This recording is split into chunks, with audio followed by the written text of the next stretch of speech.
Quart d'heure corrézien, le magazine d'information hebdomadaire de RGB, Bram FM, RCF Corrèze, Radio Pac et Brenige FM. Réalisé et présenté par Olivier Sérac. Bonjour tout le monde et bienvenue dans le 4e et dernier épisode de ce quart d'heure corrézien consacré à Claire Morel. Claire Morel, c'est cette femme qui s'est lancée donc dans une véritable reconversion professionnelle il y a une dizaine d'années. Elle a quitté un métier de conseillère auprès de collectivités de la fonction publique pour s'investir dans un métier artisanal, le tout en rachetant des machines vouées à la destruction. Et c'est justement derrière l'une de ces machines aujourd'hui, installée à Messac, que nous retrouvons Claire pour ce dernier épisode de son portrait, le quart d'heure corrézien. Vous avez le menu, c'est parti.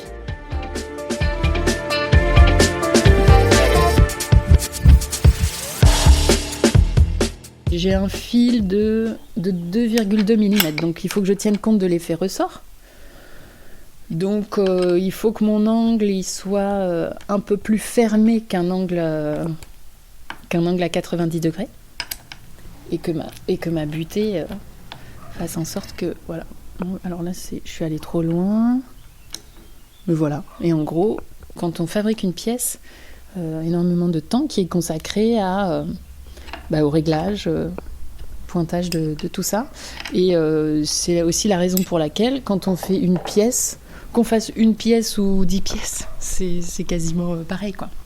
En temps, parce que c'est vraiment le temps de pointage qui est très long. Et l'une de vos marques de fabrique, ce sont ces ailes d'ange. Oui. On peut en parler. Comment elles sont nées? Alors elles ont mis le temps pour venir. L'idée est apparue assez rapidement. Je me trouvais dans l'atelier d'Henri et donc je me disais oh là là, mais qu'est-ce que je vais bien faire, parce que c'est tellement immense tout ce qu'on peut créer ici, parce qu'on peut créer n'importe quel dessin quelque part, on peut créer n'importe quelle structure, donc c'est vertigineux. Et je me disais mais par où je vais commencer, qu'est-ce que je vais bien pouvoir faire? Et mes yeux se sont portés sur des ailes d'ange qui avaient été fabriquées par Henri. D'ailleurs, elles sont peut-être là. On les voit peut-être. Elles sont forcément quelque part. Mais je ne sais plus où est-ce que je les ai rangées. Mais elles avaient une autre forme et une autre fonction. Et de là, l'idée est venue, alors je ne sais pas comment, de créer un luminaire qui puisse être comme un luminaire qui sert à faire des vœux, enfin qui sert à se relier à autre chose. Alors que ce soit autre chose que nous ou une part à l'intérieur de nous qui est plus profonde, enfin voilà, une autre dimension en tout cas. Et de là est venue cette idée. Et donc j'ai mis presque 3-4 ans à mettre au monde cette collection de luminaires, parce que c'est un travail colossal. Là, sous nos yeux, là, il y a tous les essais qui ont été faits. Parce que j'ai créé une collection, donc il y avait 3 tailles d'ailes. Il fallait que toutes ces tailles soient harmonieuses, donc énormément de recherche, quoi. Trouver le bon angle, le bon arrondi, la bonne longueur, etc. Donc c'est des essais. Des déceptions. Mais aussi quelques joies quand même. Ah oui, ça a été une épopée, mais oui, quelques joies.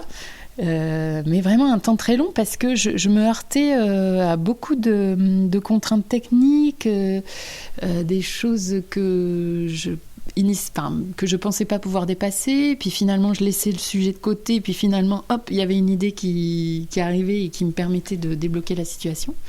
Par exemple, on voit un premier prototype. Le principe de ces luminaires, c'est qu'il y a 2 paires d'ailes qui sont superposées, une paire qui est recouverte par une housse en tissu et une autre paire un peu comme un exosquelette sur laquelle on peut nouer des coupons, des messages pour son ange, pour lui confier. Et donc la difficulté, c'était de savoir comment je pouvais superposer ces 2 paires d'ailes. Donc initialement, j'avais prévu de solidariser ces 2 paires avec une petite vis, mais finalement c'était pas idéal, et puis c'était pas très esthétique. Donc voilà, j'ai dû trouver plein d'autres techniques. Et pour tout ça et faire en sorte que mes luminaires soient le plus droits possible, parce que on est sur des soudures sur lesquelles il faut être très discipliné, j'ai dû créer mes gabarits en bois, et donc j'ai dû les dessiner. Et donc il y a eu toute une période où je redoutais d'ailleurs d'avoir à entrer dans cette phase-là, parce que c'était vraiment du jus de cerveau, où il fallait que je puisse voir en 3D ce dont j'avais besoin, le gabarit que je pouvais fixer sur mes soudeuses pour pouvoir être sûre d'avoir des soudures qui soient le plus impeccable possible, quoi. Et donc ça a été là aussi vraiment assez complexe. Parce qu'il y a plein d'éléments à prendre en considération. Voilà.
semblez passionné par ce que vous faites, évidemment, mais pourquoi les métiers de l'artisanat, en fait, ils sont aussi décriés ?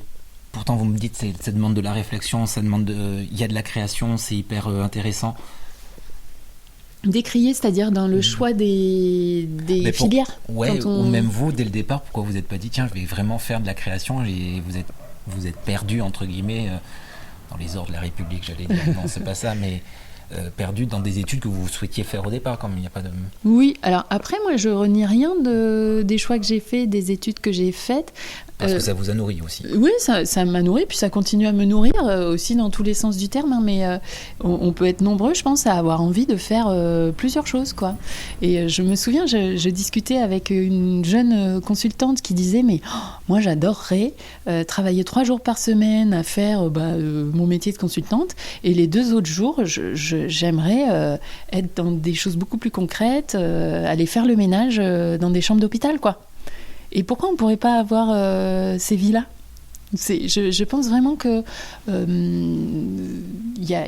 on envisage peut-être nos carrières de façon un peu monolithique et nos vies professionnelles de façon monolithique, alors que on a tous besoin de nourrir plusieurs dimensions de nos êtres et de nos corps même. Enfin, rester assis à un bureau 5 jours par semaine, du matin au soir, c'est un peu une hérésie, quoi. Aliénant.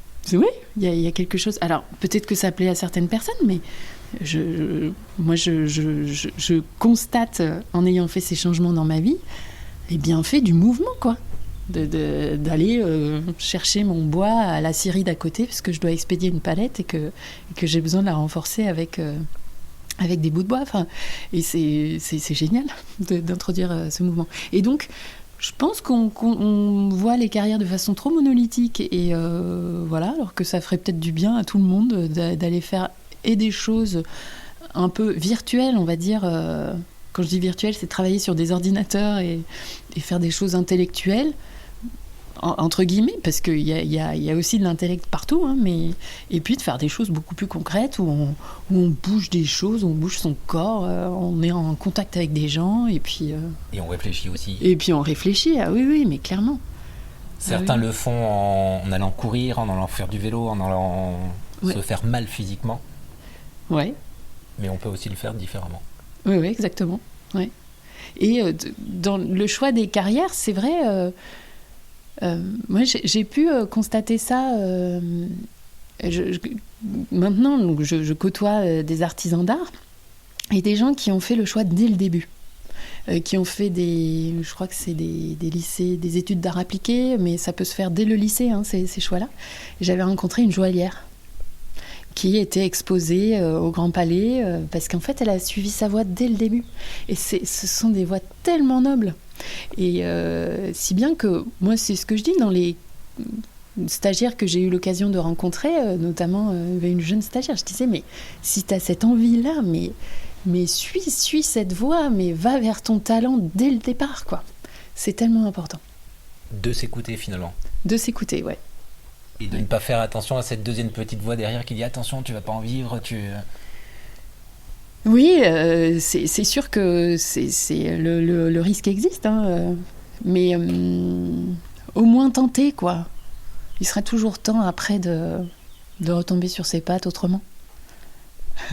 La vie est belle. Ah oui, la vie est belle, oui. Ouais. Elle peut être difficile, elle peut être pleine de drames, hein. Mais la vie est fascinante. Merci beaucoup. Merci.